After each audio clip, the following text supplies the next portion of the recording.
لا بدوج من سالف كثير. بس اسمع حبيبي، الاشتقاقات والنشاطات اكثر شيء يدوجون عليه الطلاب. بس يعني خلي واحد ما طول بال لازم له ورقه وقلم او شيء. لا تتعب نفسك واحسبن عليه باكر عقب عاتب. هاي الاشتقاقات والكومه اللي تخلي الواحد يدخل. حلو. الفصل الاول ما في اشتقاقات. هاي ترى مال اثبت سي اكوض بالتوالي والتوازي، هذا نكذب احنا مدرسين مسويين.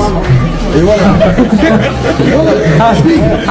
هسه انا راح اقول لك الفيزياء كلها تبيها 10 اشتقاقات. احنا من نجي نشرح الطلاب نسوي 20 اشتقاق. ترى اكثريتها اجتهادات شخصيه. هاي تبرزون عضلاتكم؟ باوس.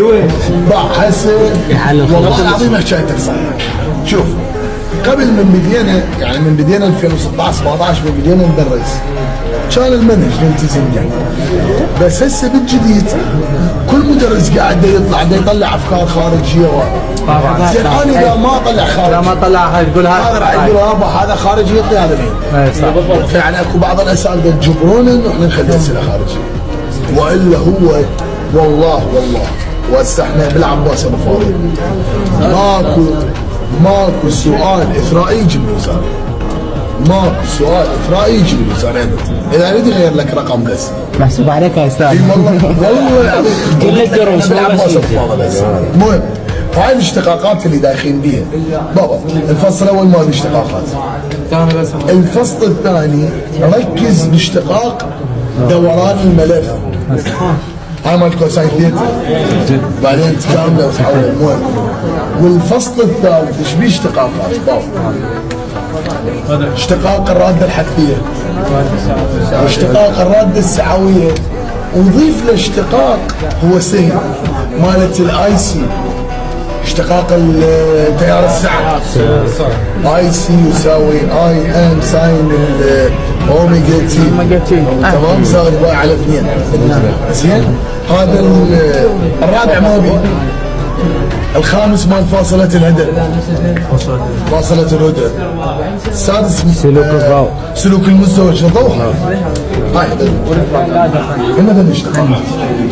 زين واكو اثبات. يعني هسه انا مدى يحضرني اللي هو مال مبدا لا دقه. فصل هايزنبرغ كلش بسيط خطوتين. بدك خلينا قدامك بعض هسه مباشر الاشتقاقات. هذني خلينا قدامك بس خلينا قدامك واكتب المرتين 3 بيدك. هسه اذا سجلوا الولد ياخذون من عندك. مثلا سجلوهم عليك انت بالبقيه علي بقيه الاشتقاقات.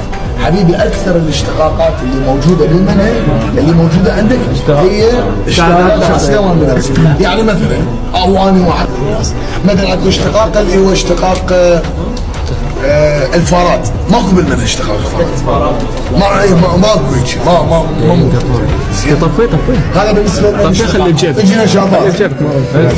شوف النشاطات يعني هسه تجي على الفصل الاول حرام تقول بيه نشاطات. يعني اكو واحد ما يعرف ايش يعني التفريق. اي والله عظيم. يعني انت اذا عرفت ايش يعني عرفت التفريق. فانا حتى من نريد نقرا نشاطات الفصل الاول تقريبا نعوفن على صفحه. يعني حتى لو جنين نسيلات. الفصل الثاني ركز بنشاط القوه الدافعه الكهربائيه المحدثه الذاتيه اللي هو اكثر واحد مهم من هاي السنه. هذا الحد الكهرومغناطيسي. هذا اخر نشاط اللي هو اسمه القوه الدافعه الكهربائيه المحدثه الذاتيه. عارفين مال المصباحيه؟ دي 4 خطوات كل سنه. نيجي على الفصل الثالث.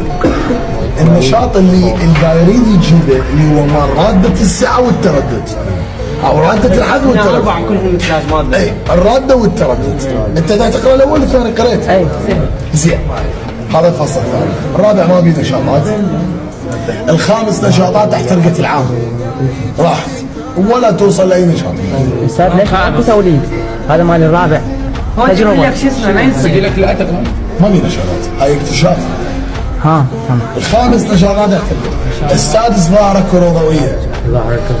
ظاهره كروض. والاكثر مهم مالت الثامن الاطراف. يعني انت شفتي كم اشتراك صار؟ 5.